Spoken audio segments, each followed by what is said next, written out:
आंबेडकरी चळवळीतील मातंग समाज या पुस्तकाच्या ग्रंथाच्या दुसऱ्या आवृत्ती डॉक्टर सोमनाथ कदम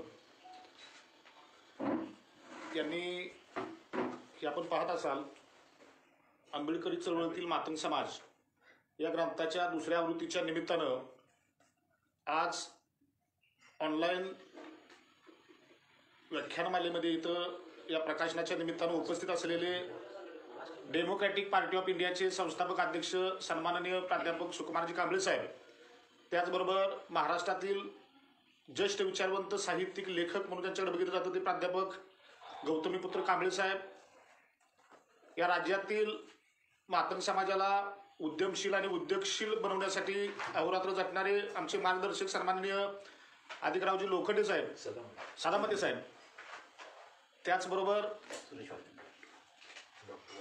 या कार्यक्रमाच्या निमित्तानं उपस्थित असलेले हादरा न्यूज चॅनेल आणि साप्ताहिकाचे संपादक सन्माननीय नितीन भाऊ बडेकर, त्याचबरोबर या पुस्तकाच्या निमित्तानं वाचक प्रतिनिधी म्हणून इथं उपस्थित असलेले सन्माननीय सुरेशजी वायदंडे साहेब, अनिकेतजी बनसोडे आणि ज्यांनी हा ग्रंथ निर्माण केला ते सन्माननीय डॉक्टर सोमनाथ कदम, आज यांच्या या ग्रंथाच्या प्रकाशनाच्या निमित्तानं मला मनापासून आनंद होतोय की साहित्यरत्न लोकशाहीर अण्णाभाऊ साठेंच्या जन्मशताब्दी वर्षाच्या निमित्तानं सांगली ही अण्णाभाऊंचा जिल्हा म्हणून, कर्मभूमी म्हणून, जन्मभूमी म्हणून ज्या सांगली जिल्ह्याकडे बघितलं जातं, साहित्यिकांची साहित्य पंढरी म्हणून सांगलीकडे बघितलं जातं, त्या जिल्ह्यामध्ये एका साहित्यिक विचारवंताच्या घरी एका साहित्यिकाचा सन्मान आणि त्या पुस्तकाचा दुसऱ्या आवृत्तीचा ग्रंथाचं प्रकाशन होतंय हे खऱ्या अर्थानं अण्णाभाऊंच्या विचारांच्या कृतिशील असलेल्या या समाजातील एका चळवळीतील साहित्यिकाचा सन्मान या पुस्तकाच्या निमित्तानं इथं होतोय, त्या गोष्टीचा मला मनापासून आनंद होतो.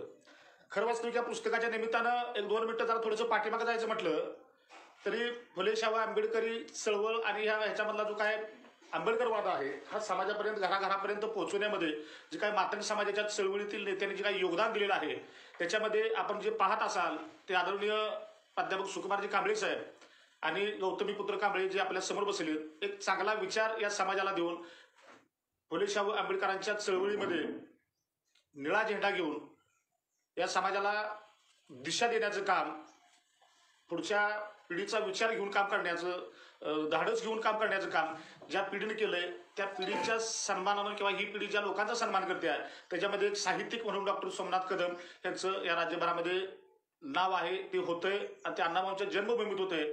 याही गोष्टीचा मला खरं वास्तविक आनंद वाटतोय. थोडंसं पाठीमागे जायचं म्हटलं तर आपण एक गोष्ट फार महत्वाची आहे की महाराष्ट्राची स्थापना 1960 साली झाली. 70 साली बौद्ध समाज हा चळवळीमध्ये आला, पर्यायानं राजकारणामध्ये आला आणि मला वाटतं 70च्या नंतर 80च्या दशकामध्ये मातंग समाज हा चळवळीमध्ये आलेला आहे. म्हणजे मातंग समाजाने बौद्ध समाजाचा जर विचार केला तर त्याच्यामध्ये 10 वर्षाचा गॅप आहे आणि 2 समाजाची तुलना जर या राजकारणाच्या आणि चळवळीच्या माध्यमातून जर आपण करत असलो, साहित्यिकाच्या माध्यमातून करत असलो, लेखकांच्या माध्यमातून आपण करत असलो तर हा जो काही भरलेला मधला 10 वर्षाचा गॅप आहे तो त्याच पद्धतीनं स्पीडनं भरून काढण्याचं जे काम आहे ज्या लोकांनी केलेलं आहे त्याच्यामध्ये आग्रहानं जी नावं मी आपण मागायला घेतली तर ह्या लोकांचं फार मोठं योगदान आहे.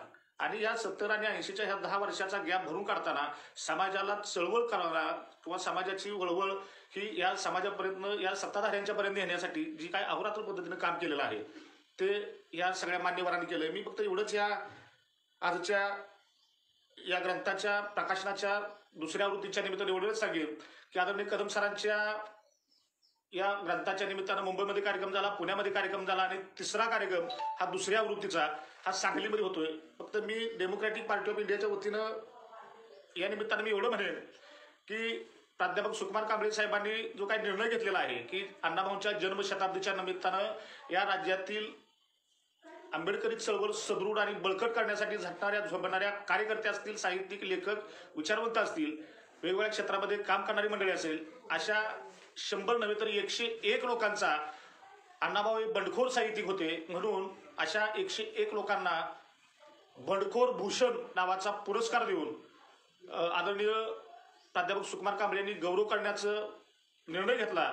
खरं वास्तविक मी त्यांचंही अभिनंदन करेन. या निमित्तानं अण्णाभाऊंच्या जन्मभूमीमध्ये आज डॉक्टर सोमनाथ कदम यांनी जी काय आंबेडकरी चळवळीतील मातंग समाज हा काय ग्रंथ लिहिलेला आहे, तर त्या ग्रंथाच्या निमित्तानं त्यांच्या ग्रंथाची जी चर्चा झालेली आहे राज्यभरामध्ये, तर नुसती एका ग्रंथाची नव्हे तर त्यांचं जर आपण सगळं बघितलं तर त्यांचं कार्य अमूल्य आहे, मोठं आहे, समाजाला दिशा देणार आहे. आणि सरांनी चांगला निर्णय घेतला की आदरणीय डॉक्टर सोमनाथ कदम यांना बंडखोर भूषण हा डेमोक्रॅटिक पार्टी ऑफ इंडियाच्या वतीनं पुरस्कार देण्याचं जाहीर केलं. आणि त्याची सुरुवात अण्णाभाऊंच्या जन्मशताब्दीच्या सरतेशेवटी कालच नाताळ झाला. शेतकऱ्यांचे आंदोलन सगळ्या गोष्टी आहेत, त्याच्यामध्ये कोण लिहित नाही, लिहिणारी माणसं मोठी झाली पाहिजे, त्या माणसाचा सन्मान झाला पाहिजे, अशा पद्धतीची भूमिका घेतली. मी आदरणीय प्राध्यापक सुकुमारजी कांबळे सर आणि प्राध्यापक गौतमीपुत्र कांबळे सरांना मी विनंती करतो की आपण डॉक्टर सोमनाथ कदम सरांना बंडखोर भूषण हा पुरस्कार देऊन त्यांना सन्मानित करावं, अशा पद्धतीची मी त्यांना विनंती करतो.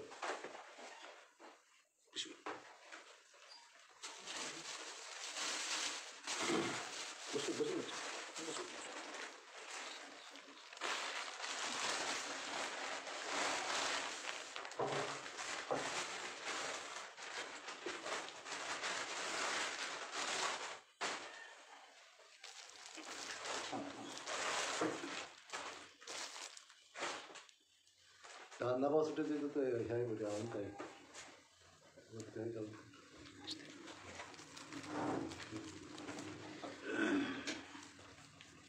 हे पण घ्या म्हणजे त्याला जोडून द्या, सगळं सोपे व्यवस्थित. धन्यवाद सर.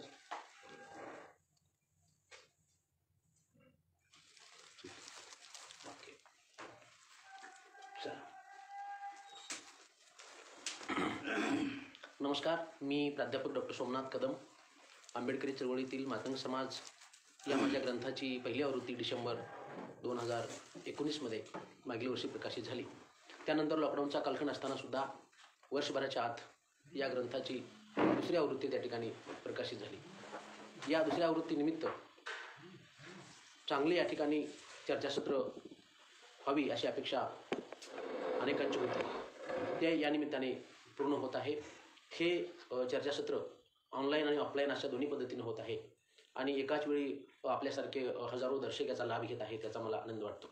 मित्रहो, डॉक्टर बाबासाहेब आंबेडकरांनी या देशामध्ये जी मानवमुक्तीची चळवळ सुरू केली, त्या मानवमुक्तीच्या चळवळीचे खरं आपण जर पाहिलं तर या देशातील शेकडो जाती जमाती लाभार्थी आहेत.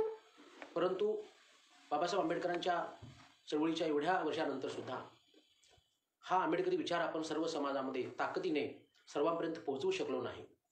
आणि बाबासाहेब आंबेडकरांच्या चळवळीमध्ये सर्व जाती समूहाचे लोक कशा पद्धतीने सहभागी झालेले होते हे आपण सर्व समाजाला पोहोचू शकलो नाही. याचा विचार करूनच मी आंबेडकरी चळवळीतील मातंग समाज यावर संशोधन केलं आणि या चळवळीमध्ये मागासवर्गीय समूहातील दुसरा मोठा समाज असलेला मातंग समाज तो पूर्ण ताकदीने सहभागी होता, सर्व पातळीवर सहभागी होता. आणि ही या मातंग समाजाला, एकूण बहुजन समाजाला प्रेरणा देणारी गोष्ट आहे. आणि म्हणून हा इतिहास पुढे आला पाहिजे.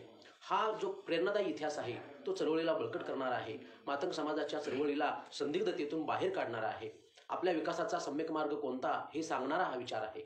आणि म्हणून या विचाराला अधिक बळकटी मिळावी याच्यासाठी ह्या माझ्या ग्रंथाचं लेखन मी केलं. आणि मला असं स्पष्टपणे वाटतं की एकूण बहुजन समाजाच्या सर्वांगीण प्रगतीचा मार्ग हा जर कोणता असेल तर तो डॉक्टर बाबासाहेब आंबेडकरांनी दिलेला विचार आहे, आंबेडकरवाद आहे. हे या ठासूनपणे मांडण्याची आता खऱ्या अर्थानं आवश्यकता आहे. या निमित्तानं चर्चा व्हावी यासाठी अशा पद्धतीचे चर्चासत्र या ठिकाणी नांदेड या ठिकाणी सुद्धा चर्चासत्र झालं, त्यानंतर पुणे या ठिकाणी सुद्धा चर्चासत्र झालं आणि आज सांगली या ठिकाणी हे चर्चासत्र होत आहे. आणि म्हणून मी माझी लेखकाची भूमिका संक्षिप्तपणे आपल्यासमोर ठेवलेली आहे. यानंतर या ग्रंथावरती सविस्तर वाचकाचे प्रतिनिधी म्हणून या ठिकाणी आपली प्रतिक्रिया या ठिकाणी व्यक्त करणार आहेत. सांगली येथील वाचक ज्यांनी आवर्जून पुस्तक मागवलं आणि त्याची प्रतिक्रिया ते स्वतः द्यायला उत्सुक आहेत, डॉक्टर सुरेश वायदंडे यांना मी विनंती करतो की त्यांनी आपली वाचकांची प्रतिक्रिया त्या ठिकाणी द्यावी.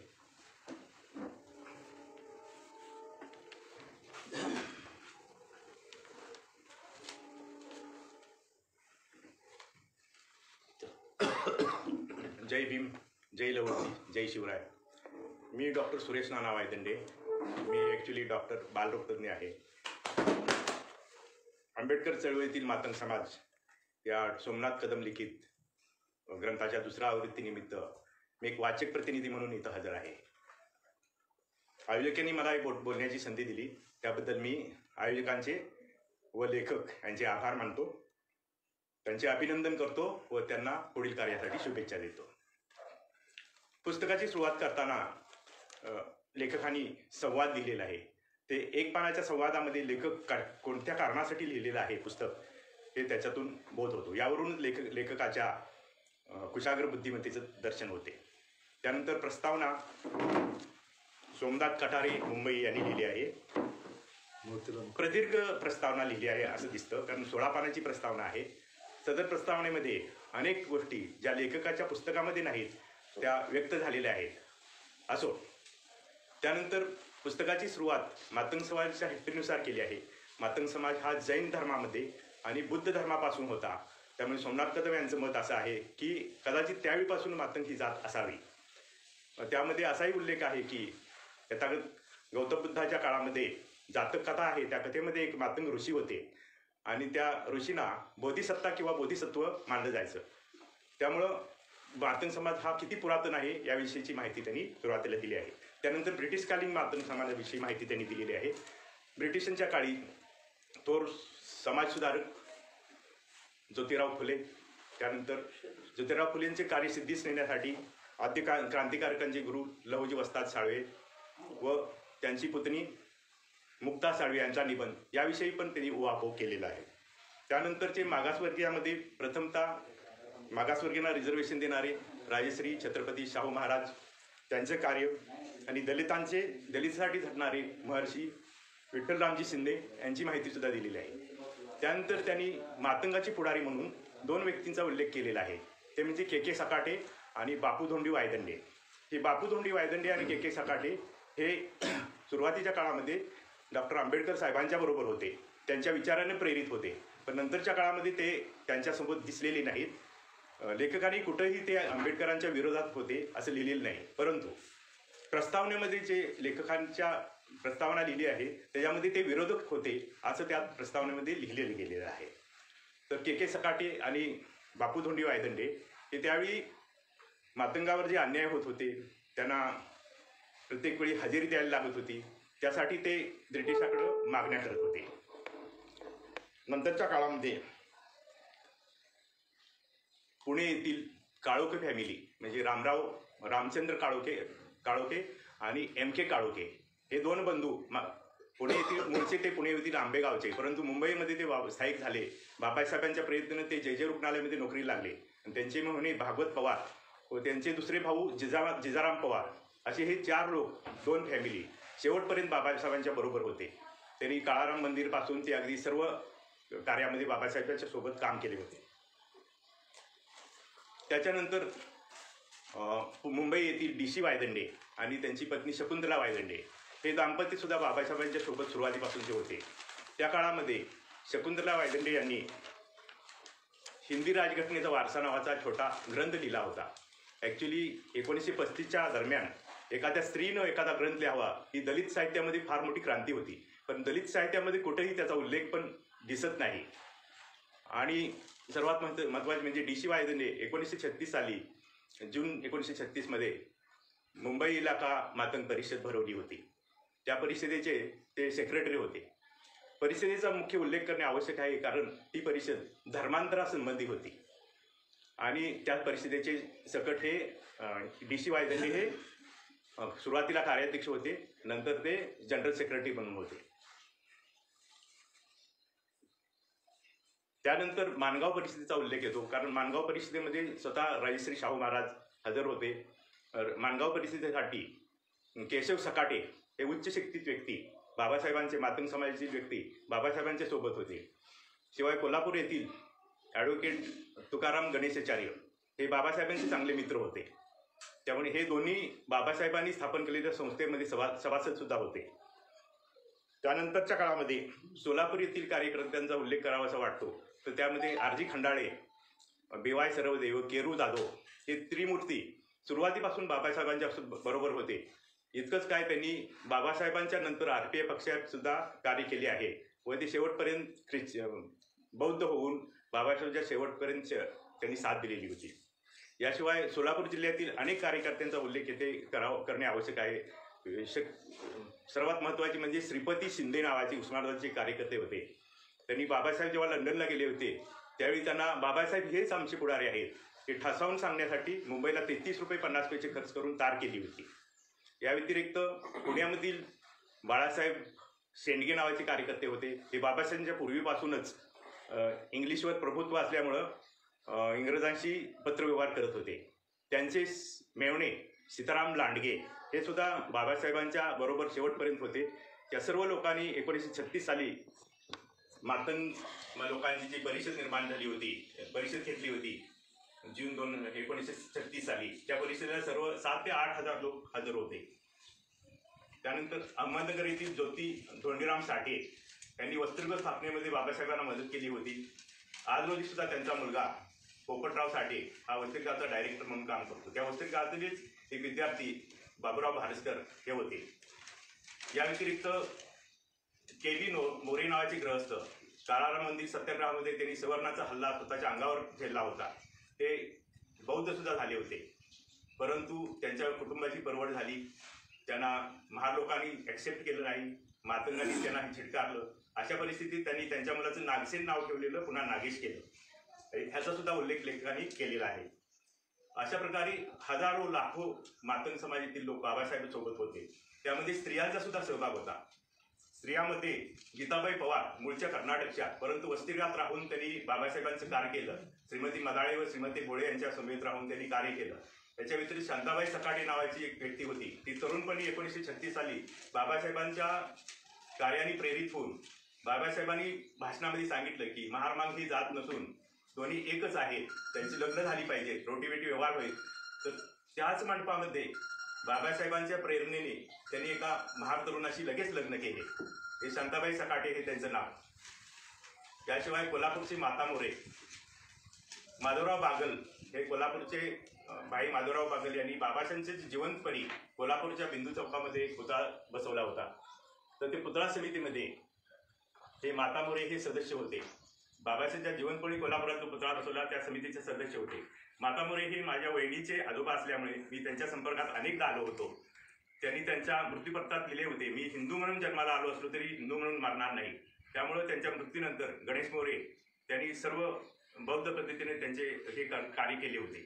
याशिवाय सांगली येथील सीताराम लोंढे सीताराम नगर नावाची एक गृहनिर्माण सोसायटी आहे, तर त्यांच्या नावानेच आहे. तर त्या ठिकाणी मी राहत होतो. तर त्यांची मुलं तुकाराम लोंढे, सुरेश लोंढे हे माझ्या बबन लोंढे हे सर्व माझ्या परिचित आहेत. तर त्यांचीही केस बाबासाहेबांनी जिंकून दिली होती.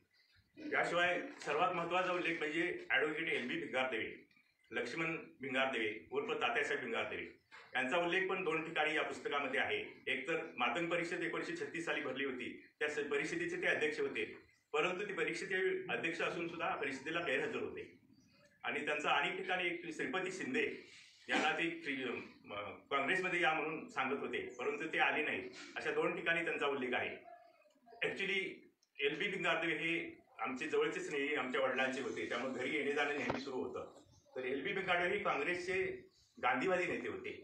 त्यांचा उल्लेख ॲक्च्युली पुस्तकामध्ये कमी प्रमाणात आहे, कारण ते गांधीवादी नेते होते पण आंबेडकरवादी नव्हते असा कुठेही उल्लेख नाही आहे. परंतु त्यांचा उल्लेख होणं आवश्यक आहे, कारण मातंग समाजातील एक गांधीवादी नेते, कारण जेव्हा महाराष्ट्रामध्ये नेहरू यायचे, गांधी यायचे, त्यावेळी ते फक्त एल.बी. भिंगारदेवेने ओळखायचे. इव्हन महाराष्ट्रातील काही नेत्यांची ओळख एल.बी. भिंगारदेवेंनी करून दिली. ते नंतर आमदार सुद्धा झाले होते. परंतु 10 वर्षे स्वातंत्र्यानंतर ते पुढाऱ्यांची ओळख करून ते तात्यासाहेबांना भेटायला गेले. तर तात्यासाहेब कंदील त्यांच्या घरी सगळे. तर ते म्हणजे इतकी वर्ष झाली तात्यासाहेब कशी कंदिलात आहेत अजून. मग त्यांनी त्यांना बँक ऑफ बरोडाचं डायरेक्टर केलं. मग ते म्हटले की मी कुणाचाही पैसा घेऊन आणि असं काय काम करणार नाही, तुम्ही मेरिटवर सगळं काय आहे ते मिळवायचं. त्यामुळं तात्यासाहेबांचंही नाव त्या पुस्तकामध्ये 1-2 ठिकाणी आहे, परंतु त्यांचा पूर्ण उल्लेख केला गेलेला नाही. बाबासाहेबांनी अनेक परिषदा घेतल्या, सत्याग्रह केले, संघटना करण्यासाठी खूप प्रयत्न केले. त्यांनी त्यानंतर संविधान लिहिले आणि शेवटी धर्मांतर केले. धर्मांतरानंतर त्यांनी RPI पक्षाची स्थापना केली. त्यांनी सर्वांना एक सल्ला दिला की शिका, संघटित व्हा, संघर्ष करा आणि सत्ताधारी बना. हे 4 ओळीचं एक वाक्य आहे. 4 शब्द महत्त्वाचे आहेत. तर त्याच्यातील संघटित व्हा ही एक गोष्ट मात्र सर्वांनी विसरली आहे. सर्वजण शिकतात, संघर्ष सुद्धा करतात आणि सत्ताधारी बनतात, परंतु एक वाचक प्रतिनिधी म्हणून माझं एक सांगणं आहे की संघटितपणा ह्या शब्दाला फार महत्त्व आहे. ही 4 शब्द एकत्र असल्याशिवाय ती बाबासाहेबांचे कार्य सिद्धीस होणार नाही. बाबासाहेब मानवतावादी होते. त्यांनी कुठंही ते एकदा म्हटले होते की माझ्यासमोर जर 12 आनेवाला जर मातंगचा मुलगा आला आणि 16 आनेवाला एखादा जर महारचा मुलगा जर आला तर मी ती 12 आणे मुलाला प्रथम स्थान देईन आणि ती 16 आनेवाले लोकांना मी मागं बसायला सांगेन. म्हणजे त्यांचे विचार इतके परिपक्व होते की जो खालचा आहे त्याला प्रथम स्थान देण्याचं त्यांच्या डोक्यात होतं. परंतु बाबासाहेबांच्या काळात सुद्धा अनेक ठिकाणी त्यांना विरोध झाला. उदाहरणार्थ द्यायचं झालं तर बाबासाहेब एकदा सोलापूरला परिषदेला गेले होते, पण त्यांनी पहिल्यांदा मांगवाड्यामध्ये गेले. तर मांगवाड्यामध्ये गेले असताना त्यांना सांगण्यात आलं की तुम्ही तिथं जाऊ नका, तिथं मांग लोक दंगा करणार आहेत. पण प्रत्यक्षात जेव्हा बघितलं तर एक दुसऱ्या जातीचाच माणूस तिथं दंगा करत होता आणि बाबासाहेबांना हे जेव्हा समजलं त्यांना खूप वाईट वाटलं. अशा प्रकारे आंबेडकर चळवळीतील मातंग समाज हा एक संशोधनात्मक ग्रंथ आहे. तो लेखकांनी अपार कष्ट करून माहिती गोळा करून निर्माण केला आहे. तो ग्रंथ बौद्ध लोकांनी आणि मातंग लोकांनी अवश्य वाचावा. कारण की जर संघटनाच निर्माण झाली नाही, एकसंघ राहिलो नाही तर आपली शकले जशी RPIची शकले झाली तशी शकले आपल्या सर्वांची होण्याची शक्यता आहे आणि पुढचा काळ तर अतिशय कठीण आहे. त्यामुळं मी लेखकाला एवढ्या केलेल्या कष्टाबद्दल शुभेच्छा देतो. त्यांना पुढचं बेस्ट ऑफ लक सुद्धा म्हणतो आणि माझे 2 शब्द वाचक प्रतिनिधी म्हणून मी याशिवाय या ग्रंथाच्या या कार्यक्रमासाठी आवर्जून उल्लेख त्यांचा करायला पाहिजे. कारण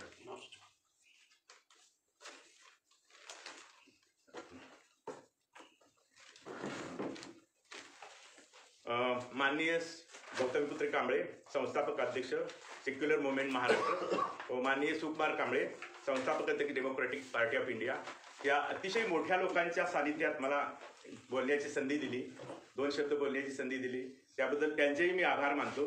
कारण हे एका दिवसात मोठे झालेले लोक नाहीत. त्यांच्याकडे बघितल्यावर लक्षात आलं की त्यांनी पूर्ण हयात कष्ट करून पुढे आलेले आहेत. एवढं बोलून मी माझे 2 शब्द संपतो.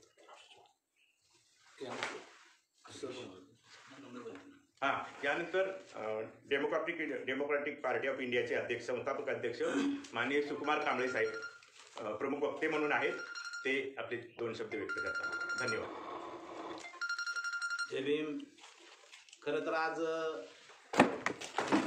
डॉक्टर सोमनाथ कदम यांच्या आंबेडकर चळवळीतील मातंग समाज या 2ऱ्या आवृत्तीचं प्रकाशन सांगलीमध्ये होते आणि या प्रकाशन सोहळ्याचे अध्यक्ष महाराष्ट्रातले एक विचारवंत साहित्यिक प्राध्यापक गौतमपुत्र कांबळे त्या चर्चासत्राचे अध्यक्ष आहेत. खरं तर हे पुस्तक प्रत्येकाने वाचलं पाहिजे अशा पद्धतीचे पुस्तक सोमनाथ कदम यांनी लिहिलेलं आहे. हा संशोधनाचा भाग आहे. अतिशय कष्ट करून महाराष्ट्रभर फिरून अतिशय बारकाईनं अभ्यास करून हे पुस्तक लिहिलेलं आहे. ह्या पुस्तकाचं वैशिष्ट्य असं की बाबासाहेबांच्या नंतर अनेक लेखक झाले, पण लेखकांनी ज्या पद्धतीनं मातंग समाजाचा अभ्यास करायला पाहिजे होता आणि आंबेडकर चळवळीमध्ये काम करणारे मातंग समाजाचे जे नेते होते त्यांना पुढे आणायला पाहिजे होतं ते आजपर्यंत आलेले नाहीत, आणलेले नाही. ह्याची आम्हाला खंत होती आणि ती खंत, ती पोकळी भरून काढण्याचं काम डॉक्टर सोमनाथ कदम यांनी केलेलं आहे. म्हणजे बाबासाहेबांच्या चळवळी मातंग समाज होता की नाही असे काही प्रश्न विचारले जातात, शंका विचारल्या जात होत्या. काही लोक म्हणतात बाबासाहेबांच्या चळवळीचा गंधच मातंग समाजाला नाही.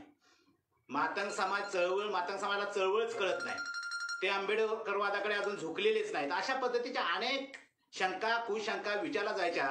त्याला ठोस असं उत्तर आज ह्या ग्रंथामधून सोमनाथ कदमनी दिलेलं असं माझं मत आहे. म्हणजे बाबासाहेबांची 1920ची माणगाव परिषद असेल, त्या परिषदेमध्ये मातंग समाज त्यांच्यासोबत होता. बाबासाहेबांनी ज्या अनेक परिषदा घेतल्या, मातंग परिषदा घेतल्या, तेवढंच नाही मांग महार परिषदा घेतल्या, त्या सगळ्या परिषदेमध्ये काय परिषदेत मातंग समाजाचे नेते अध्यक्ष होते, अशा पद्धतीचा हा सगळा इतिहास सोमनाथ कदमनी या पुस्तकामध्ये रेखाटलेला आहे. ह्या पुस्तकाचं वैशिष्ट्य असं की काही लोक म्हणतात मातंग समाजाचा विरोध होता बाबासाहेबांना. हे जरी खरं अंशतः खरं असलं तर महार समाजाचा सुद्धा विरोध थोडासा होता, हे सुद्धा या पुस्तकामध्ये नमूद केलेलं आहे. म्हणजे एका मातंग परिषदेमध्ये बाबासाहेब मातंग समाजामध्ये जात आहेत हे समजल्यानंतर ती मातंग परिषद उधळण्याचं काम नियोजन महार समाजानं केलेलं होतं हे ज्यावेळेस मातंग समाजाला कळालं त्यावेळेस मातंग समाजानं शस्त्र घेऊन त्या परिषदेचं संरक्षण करून बाबासाहेबांना त्या परिषदेला आणलं आणि भाषण करायला लावलं. एवढा सपोर्ट मातंग समाजानं त्या चळवळीला दिलेला होता. पण त्याचा उल्लेख, त्याचा इतिहास, त्याचं संशोधन आजपर्यंत ज्या ज्या लेखकांनी करायला पाहिजे होतं ते केलेले नाही. ती पोकळी, ती खंत भरून काढण्याचं काम सोमनाथ कदम यांनी आंबेडकर चळवळीतील मातंग समाज या ग्रंथातून केलेलं आहे. म्हणजे बाबासाहेबांच्या सोबत कोण कोण मातंग पुढारी होते, नुसते सोबत नव्हते, सतत बाबासाहेबांच्या गाडीचा ड्रायव्हर सुद्धा मातंग समाजाचा होता, तो कार्यकर्ता होता आणि तो शेवटपर्यंत बाबासाहेबांच्या सोबत राहिला. कोल्हापूरचे गणेशाचार्य बाबासाहेब आले की पहिल्यांदा गणेशाचार्य यांच्या सोबत घ्यायचे आणि ते आता जसं मी गौतमपुत्र कांबळे वगैरे जातीची नावं ऐकून आम्ही चर्चा करायचो त्यास बाबासाहेब गणेशाचार्याच्या सोबत जातीच्या नावे चर्चा करून चेष्टा मस्करी करायचे. म्हणजे सुरुवातीपासून शेवटपर्यंत मातंग समाज आंबेडकरी चळवळीमध्ये होता आहे, अजून सुद्धा तो काम करतोय. असं असताना सुद्धा ज्या प्रमाणामध्ये मातंग समाजाने आंबेडकर चळवळ स्वीकारायला पाहिजे होती ती आज तागायत स्वीकारली नाही, ही सुद्धा खंत आहे. आणि म्हणून मातंग समाजाला सगळ्या विवंचनेतून, सगळ्या प्रश्नातून, सगळ्यातून बाहेर पडायचं असेल तर आंबेडकर वादाशिवाय पर्याय नाही, हा सुद्धा संदेश या पुस्तकामधून सोमनाथ कदम यांनी दिलेला आहे. आणि म्हणून हा पुस्तक अतिशय महत्वाचं आहे. हे पुस्तक प्रत्येकानं वाचलं पाहिजे, म्हणजे बौद्ध समाजानं सुद्धा वाचलं पाहिजे. जे पूर्वाश्रमेची महार ह्यांनी जात म्हणून बाबासाहेबांना स्वीकारलंय, पण मातंग समाजाचे जे जे पुढारी बाबासाहेबांच्या सोबत होते त्यांनी जात म्हणून नव्हे तर विचार म्हणून बाबासाहेबांचा विचार स्वीकारलेला होता, हे सुद्धा ह्या ग्रंथामध्ये नमूद केलेलं आहे. आणि हे मोठं धाडस आहे, धाडसानं संशोधन केलेलं आहे. हे एक प्रकारचं बंड सोमनाथ कदमने केलेलं आहे. आणि हे जर पुस्तक कुणी वाचलं तर मातंग समाजाचा एकही माणूस आंबेडकरवादाला फारकत घेणार नाही, बाहेर पडणार नाही, आंबेडकरवादाच्या विचारानंच तो काम करेल, ह्या चळवळीमध्येच येईल, अशा पद्धतीचं हे लिखाण सोमनाथ कदम यांनी केलेलं आहे. अतिशय सुंदर. म्हणजे बाबासाहेबांच्या सुरुवातीपासून मातंग समाज त्यांच्यासोबत कोण कोण होते, नावासह, तारखेसह, परिषदा कोणत्या तारखेला झाल्या, तिथं कोणत्या चळवळी झाल्या, बाबासाहेब काय बोलले. बाबासाहेब एक वेळेस असे म्हटले मातंग परिषदेमध्ये, जातीचा अभिमान बाळगण्यासारखी ही जातीची नावं नाहीत. म्हणजे माग मार हे शब्द अभिमान बाळगणारे नाहीत, पण ज्या जातीत आपण जन्माला आलो त्या जातीला ह्या सगळ्या विवंचनेतून, ह्या हिंदू व्यवस्थेतून बाहेर काढण्यासाठी आपल्याला जातीची नावं घ्यावी लागतात. याच्यासाठी फक्त जातीचं नाव आहे. ही जात म्हणजे स्वाभिमानाचे शब्द नाहीत, ह्याचा सुद्धा मातंग परिषदेमध्ये बाबासाहेबांनी उल्लेख केलेला आहे. याचा अर्थ असा आहे की बाबासाहेबांच्या ह्या ज्या चळवळी ह्या पुस्तकामध्ये जर अभ्यासल्या तर बाबासाहेबांनी 1935ला येवल्याला धर्मांतराची घोषणा केल्यानंतर 36ला मुंबई इलाख्याची परिषद मातंग परिषद झालेली आहे. आणि या मातंग परिषदेमध्ये 36ला मातंग समाजाच्या नेत्यांनी एकमुखी बाबासाहेबांच्या धर्मांतराच्या घोषणेला पाठिंबा दिलेला आहे. एवढंच नव्हे, 56ला बाबासाहेबांनी धर्मांतर केलं, त्या धर्मांतराच्या प्रोग्राममध्ये मातंग समाजाच्या लोकांनी सुद्धा धर्मांतर केलेलं आहे. हा सगळा इतिहास मातंग समाजाचा आंबेडकरांविरोधी विचार सोमनाथ कदम या पुस्तकामध्ये मांडलेला आहे. हे पुस्तक अतिशय उत्कृष्ट आहे, चांगलं आहे, संशोधनपर आहे, फुल त्यांनी कष्ट घेऊन ते हे पुस्तक लिहिलेलं आहे. खरं तर सोमनाथ कदम यांनी PhD केली आहे मातंग समाजावर. आणि म्हणून मातंग समाजाच्या संदर्भामध्ये जो इत्थंभूत आंबेडकरवादी विचाराच्या संदर्भातला इतिहास बाहेर यायला पाहिजे होता तो आतापर्यंत आलेला नव्हता. तो सोमनाथ कदमच्या माध्यमातून तो इतिहास सगळा बाहेर आलेला आहे. ते पुस्तक वाचनीय आहे, प्रत्येकाने वाचलं पाहिजे. बौद्ध समाजाने वाचलं पाहिजे, मातंग समाजाने वाचलं पाहिजे. आणि बाबासाहेबांची अपेक्षा होती किमान हे दोन समाज डोक्यातली जात काढून जर एक झाले तर राजकारणामध्ये ते सक्सेस होतील, नव्हे सत्ता घेतील, अशा पद्धतीने स्वप्न बाळगून मनामध्ये बाबासाहेब मांग महार परिषदा घेत होते, मातंग परिषदा घेत होते. बाबासाहेबांना वाटायचं की मातंग समाज ह्या चळवळीमध्ये आला पाहिजे, तो क्रियाशील झाला पाहिजे, हिंदू धर्माला त्यांना नाकारलं पाहिजे. कारण काय, हिंदू धर्म हा गुलामीचा धर्म आहे. जोपर्यंत आपण हिंदू धर्मात राहणार तोपर्यंत आपण आपल्या वाट्याला गुलामीच येणार आहे. त्या गुलामी नाकारायची असेल तर बौद्ध धर्माशिवाय पर्याय नाही. हा बौद्ध धर्म सुद्धा मातंग समाजाला समजावा, त्या चळवळी मातंग समाजामध्ये यावं, ह्या उदात्त हेतूनं बाबासाहेबांनी ह्या सगळ्या परिषदा घेतल्यात. त्या परिषदाचा इतिहास या पुस्तकामध्ये आहेत. त्या परिषदेमध्ये काम करणारे, बाबासाहेबांना पाठिंबा देणारे, बौद्ध धर्म स्वीकारणारे मातंग समाजाचे कोण कोण नेते, ते सगळ्या नेत्यांचे उल्लेख नावासह या पुस्तकामध्ये आहेत. तारकासा त्यांनी तो इतिहास लिहिला आहे. अशा ह्या पुस्तकाच्या संदर्भात जे जे लिखाण आहे ते प्रत्येकानं वाचलं पाहिजे, तो आदर्श घेतला पाहिजे आणि आंबेडकरवादाकडे सगळ्यांनी झुकलं पाहिजे. कारण अण्णाभाऊ साठे म्हणतात, जग बदल घालून खाव, सांगून गेले मग भीमराव. हे बदलायचं असेल, या व्यवस्थेतून बाहेर पडायचं असेल आणि हा गुलामीतून स्वतःची सुटका करून घ्यायची असेल तर आंबेडकरी वादाशिवाय पर्याय नाही, बुद्धाशिवाय पर्याय नाही. अशा पद्धतीचे लिखाण करून मातंग समाजाचा एक उदात्त हेतूनं जो इतिहास समोर आणलेला आहे त्याबद्दल मी सोमनाथ कदम यांचा मनपूर्वक आभार मानतो. आणि मी मला पुनशा ह्या चर्चासत्रामध्ये ज्यांनी भाग घेतला, विशेषतः विशेषतः गौतमपुत्र कांबळे हे मोठे साहित्यिक आहेत, अतिशय अभ्यासू आहेत. त्यांच्या घरामध्ये हे चर्चासत्र आहे आणि म्हणून हादराचे संपादक नितीन भाऊ बडेकर आणि लोकनाथ सोमनाथ कदम यांना बंडखोर भूषण पुरस्कार मी आज डिक्लेअर करतोय आणि तो ह्या कार्यक्रमात आम्ही त्यांना तो बंडखोर भूषण पुरस्कार देतोय. मी पुन्हा अशा पद्धतीची बंडखोर पद्धतीने लिखाण करून खरा इतिहास समोर आणणं ही काळाची गरज आहे. ते काम सोमनाथ कदमने केल्याबद्दल मी त्यांना पुनश्च धन्यवाद देतो आणि त्यांचा मनपूर्वक आभार मानतो आणि माझे 2 शब्द मी पुरे करतो. यानंतर या चर्चासत्राचे अध्यक्ष गौतमपुत्र कांबळे आपले विचार मांडतील.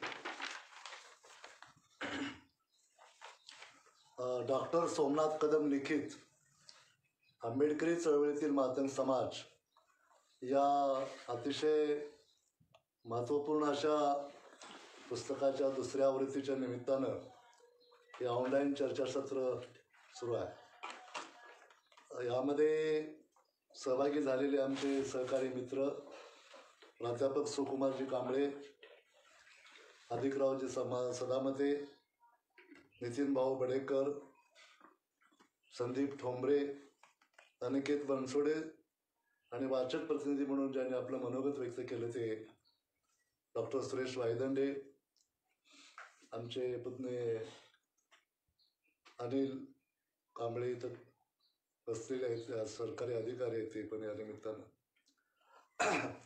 सुरुवातीलाच 2 गोष्टीचा उल्लेख करावा लागेल की एक तर ज्या प्रकारचं पुस्तक किंवा ज्या प्रकारचं लेखन आज केवळ पूर्वाश्रमीच्या महाराणाच्या बौद्धासाठी किंवा केवळ मातंगा समाजासाठी नव्हे तर एकूण भारतीय समाजाच्या हितासाठी ज्या प्रकारचं लेखन आवश्यक आहे त्या प्रकारच्या लेखनाचा एक भाग म्हणून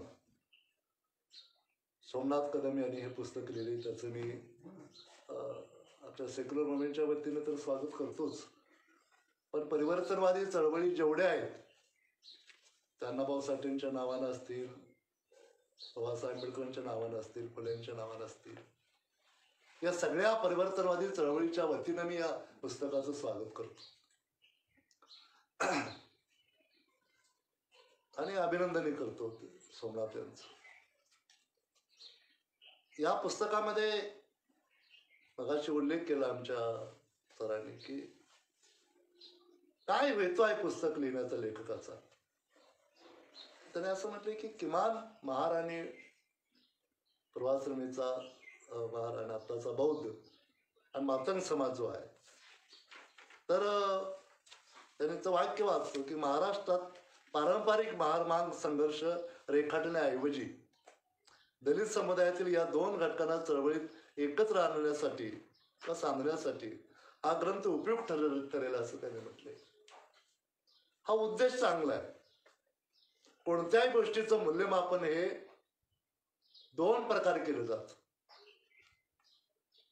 त्या घटने पाठीमागचा उद्देश काय आहे आणि परिणाम काय झाला. म्हणजे एखाद्याचा उद्देश चांगला असतो पण परिणाम चांगला होईलच असं नाही, किंवा एखाद्याचा उद्देश वाईट पण असतो आणि चांगला सुद्धा परिणाम होतो. म्हणून हे 2 निकष आहेत. हा संघर्ष आहे विचार प्रणालीमध्ये, तत्वज्ञानामध्ये. पण मला असं वाटतं की उद्देश यामध्ये महत्वाचा आहे. आणि डॉक्टर सोमनाथ कदम यांनी हा जो उद्देश सांगितलेला आहे की हे 2 समाज गैरसमजातून मुक्त होतील आणि एकत्रित येतील. हा परिणाम जो आहे तो परिणाम आपल्याला घडवायचा आहे. म्हणजे लेखकानं ज्या उद्देशानं पुस्तक लिहिलंय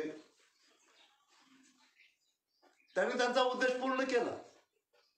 आता त्याचा लेखकाला अभिप्रेत असलेला किंवा शाहू फुले आंबेडकर अण्णाभाऊंना अपेक्षित असलेला जो समाज निर्माण करायचा आहे ती जबाबदारी आपली आहे. आणि म्हणून एका अर्थाने हे पुस्तक आव्हानात्मक पण आहे.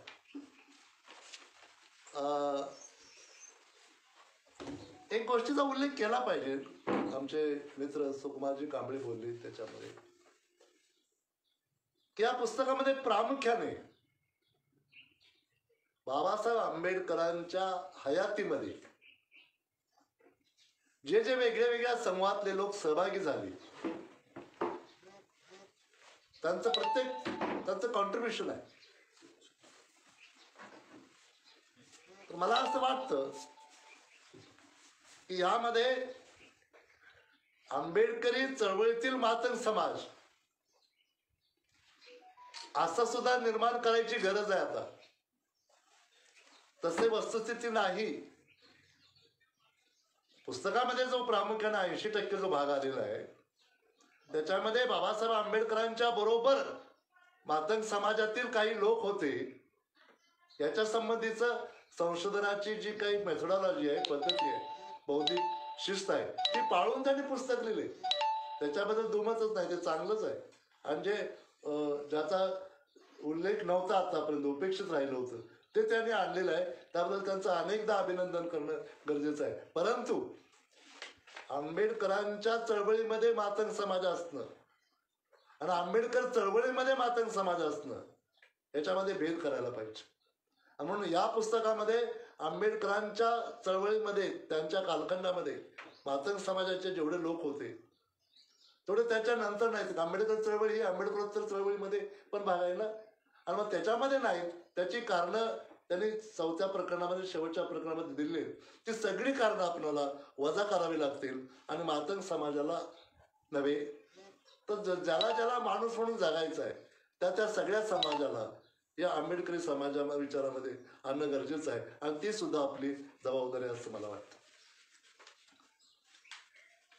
आणखीन एक गोष्टीचा या निमित्तानं उल्लेख केला पाहिजे. आपण सगळे ऐकणारे लोक तज्ञ आहेत म्हणून मी काय विद्यापीठात फिरतो, मी रिसोर्स पर्सन अजूनही 4 विद्यापीठाचा आहे.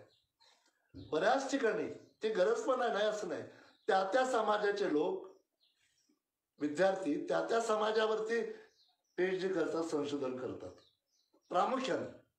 यामुळे एक धोका असा होतो की ज्या विषयाचा आपण अभ्यास करतो, ज्या समाजाचा अभ्यास करतो, त्याच्याशी आपली एक अटॅचमेंट तयार होते, त्याच्याबद्दल एक प्रेम तयार होतं, त्याच्याबद्दल एक गौरवाची, त्याच्याबद्दलची एक उदात्ततेची भावना निर्माण होते. आणि त्याच्यामुळे कदाचित जातीच्या बाहेर पडायला अडचण निर्माण होते. सुकुमारजी कांबळे यांनी मगाशी म्हटलं तसं की आपापल्या जातीतून बाहेर पडणं गरजेचं आहे पहिल्यांदा. आणि मग जी कारणं आपापल्या जातीतून बाहेर पडायला असतील ती सगळी कारणं नष्ट केली पाहिजेत असं मला वाटतं. आणि म्हणून कोणत्याही अपवादाशिवाय आपल्या जात जाणीवाच नव्हे तर जात नेणीवा सुद्धा नष्ट झाल्या पाहिजेत. तर आणि तरच सम्यक परिवर्तनाचा पासवर्ड जो आंबेडकरवाद डॉक्टर सोमनाथ कदम यांनी म्हटलेला आहे त्याला काही अर्थ प्राप्त होईल, त्या दिशेने काही सुरुवात होईल असं मला वाटतं. मी आणखीन एक उदाहरण देऊन समारोप करतो. पहा की बाबासाहेब आंबेडकर महार समाजाचे होते म्हणून असेल, महार समाज बाबासाहेब आंबेडकरांच्या अगोदरपासून थोडाफार जागृत झाला असेल म्हणून असेल, परंतु बौद्ध धर्म स्वीकारला तो महार समाजाने जास्त स्वीकारला. इतर अनेक ब्राह्मणापासून ते अनेक समाज, चर्मकार समाजाचे होते, मातंग समाजाचे लोक होते, नाही असं नाही. परंतु आज एक मी उदाहरण देईन. उद्याचा 1 जानेवारी आहे आणि 1 जानेवारीला भीमा कोरेगावला हजारो लोक जमतात, लाखो लोक जमतात. कारण पेशवाई नष्ट करण्यामध्ये महार लोकांच्या शूरत्वाचा, पराक्रमाचा तो इतिहास आहे. पण आपल्याला आश्चर्य वाटेल, भीमा कोरेगावला 1 जानेवारीला लाखो लोक जमत असून सुद्धा प्रत्येक वर्षी 3-4 पत्रकं निघतात. काय पत्रकं निघतात? तुम्ही आता बौद्ध झाल्याने त्या महाराजांचं कौतुक करायला तुम्ही तिथे कशाला जाता? यातला वरवरचा भाग सोडून द्या. परंतु त्यातला महत्वाचा भाग कसा आहे की आता बौद्ध झाल्यामुळे महारपणाचं तुम्ही कौतुक करू नका. ही जी एक मानसिकता धर्मांतरित बौद्ध महार लोकांच्या मध्ये झालेली आहे ती मानव मुक्तीच्या लढ्यामध्ये सहभागी होणाऱ्या प्रत्येकाला आपापल्या जातीविषयी तयार झाली पाहिजे. म्हणजे मी एका वाक्यात सांगेन, ज्या ज्या जातीत आपण जन्माला आलो त्या त्या जातीची टोकाची घृणा आणि तिरस्कार, टोकाची, म्हणजे अंगावर जशी एखादी पाल पडावी, पाल काय आपण मिरवत नाही घेऊन, म्हणजे तशी जात मिरवू नये.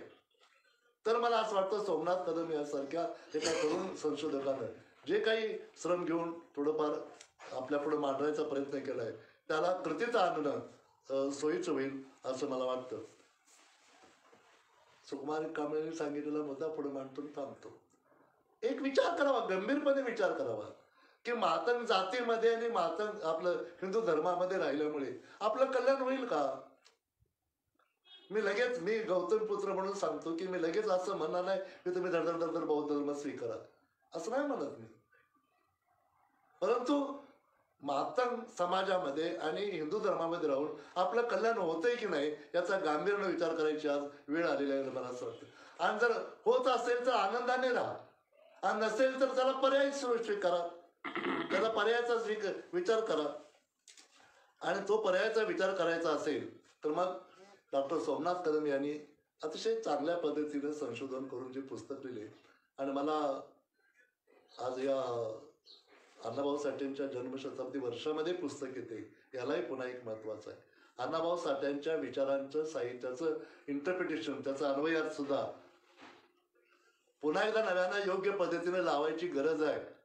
म्हणजे अण्णाभाऊ साठेंचं नाव घेऊन पुन्हा आपण कोणीही मातंग समाजात आणि हिंदू धर्मात राहत असतील तर तो सुद्धा अण्णाभाऊ साठ्यांच्या विचारांचा किंवा याचा एक आपण एका अर्थानं पराभव करतोय असं होईल मला असं वाटतं.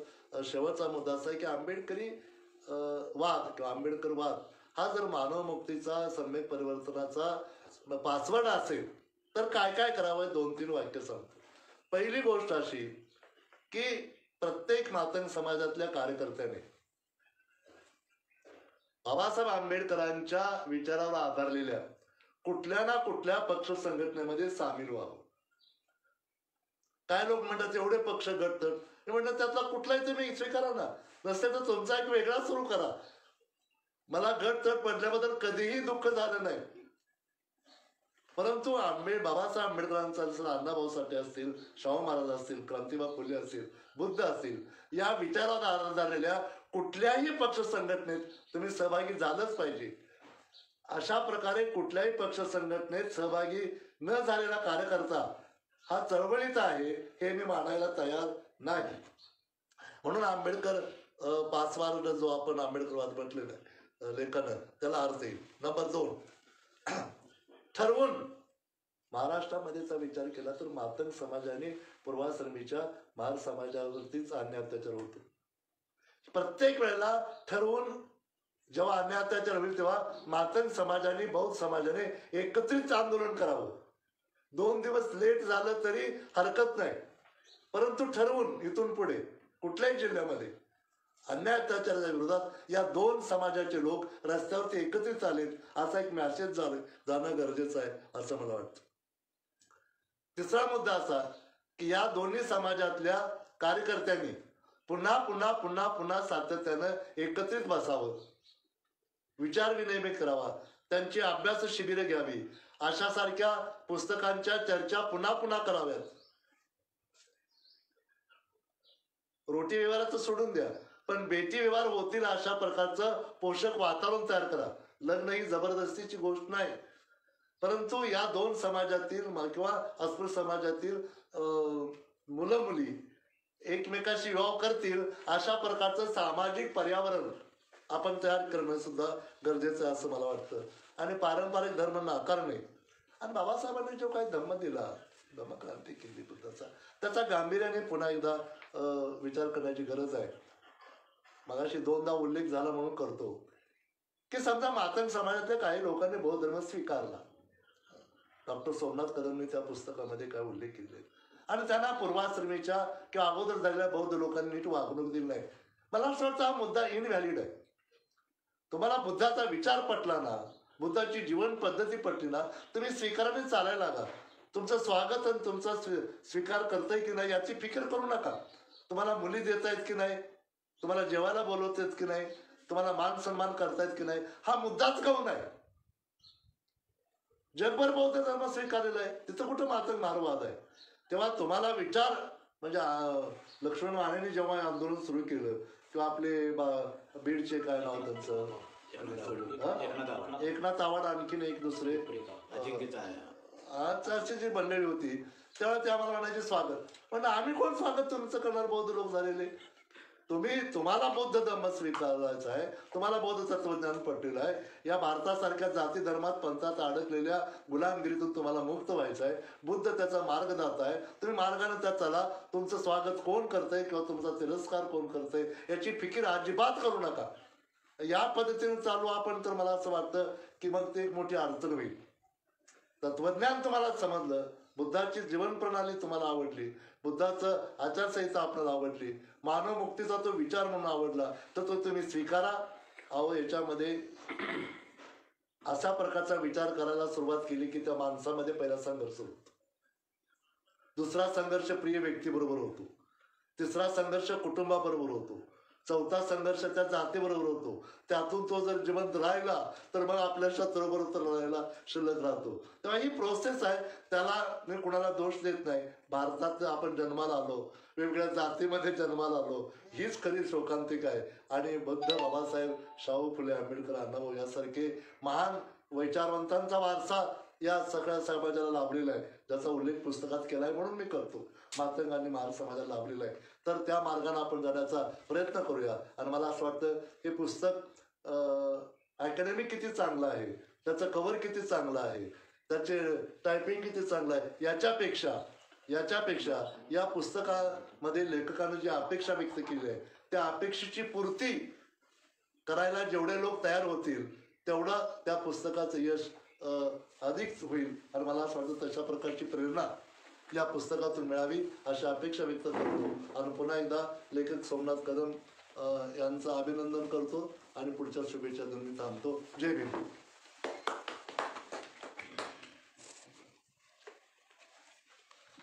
जय भीम. मी अधिकराव सदामते, पेशानं उद्योजक आहे. आज या ठिकाणी डॉक्टर सोमनाथजी कदम यांनी लिहिलेलं डॉक्टर बाबासाहेब आंबेडकर यांचे चळवळीतील मातंग समाजाचं योगदान या पुस्तकाच्या दुसऱ्या आवृत्तीचं प्रकाशन करण्यासाठी आंबेडकर चळवळीतील थोर विचारवंत लेखक गौतमपुत्र कांबळे सर यांच्या अध्यक्षतेखाली हा कार्यक्रम या ठिकाणी आयोजित केला होता. त्याचबरोबर DPIचे संस्थापक अध्यक्ष सुकुमार कांबळे सर, या पुस्तकाचे वाचक डॉक्टर सुरेश वायदंडे सर, आज या कार्यक्रमाला आवर्जून उपस्थित असलेले नितीन भाऊ बडेकर आणि DPIचे कार्यकर्ते संदीप ठोंबरे, तरीच आमचे कांबळे सर या ठिकाणी उपस्थित राहिले. आज या ठिकाणी जे काय विचारमंथन झालं, खरं तर डॉक्टर बाबासाहेब आंबेडकरांची चळवळ ही केवळ मातंग समाज आणि बौद्ध समाज या दोन समाजाची चळवळ नाही, तर डॉक्टर बाबासाहेब आंबेडकरांनी ज्या वेळेला संविधान लिहिलं ते असं होतं की we the people of India. त्यामुळे डॉक्टर बाबासाहेब आंबेडकरांची चळवळ ही सर्व समाजाची चळवळ आहे आणि माणसाला माणूस समजून या देशामध्ये ही चळवळ पुढे जाईल तरच खऱ्या अर्थानं आज या लेखकांनी जे परिश्रम घेतलेला आहे आणि जे पुस्तक लिहिलेलं आहे त्या पुस्तकाला अर्थ प्राप्त होईल. हे पुस्तक आवर्जून या दोन्ही समाजांनी अवश्य वाचलं पाहिजे. ते वाचण्यामुळे या दोन समाजामधली दरी कम होण्यासाठी खूप प्रयत्न होईल. आणि मला वाटतं हे पुस्तक फक्त या दोन समाजांनीच नाही तर समाजातल्या इतर घटकांनी सुद्धा हे पुस्तक वाचावं आणि आंबेडकर चळवळीला योगदान द्यावं. आज या ठिकाणी सर्व मंडळी या ठिकाणी उपस्थित राहिली आणि या कार्यक्रम खूप चांगल्या पद्धतीने पार पडला. त्याबद्दल मी या सर्वांचा आभार मानतो.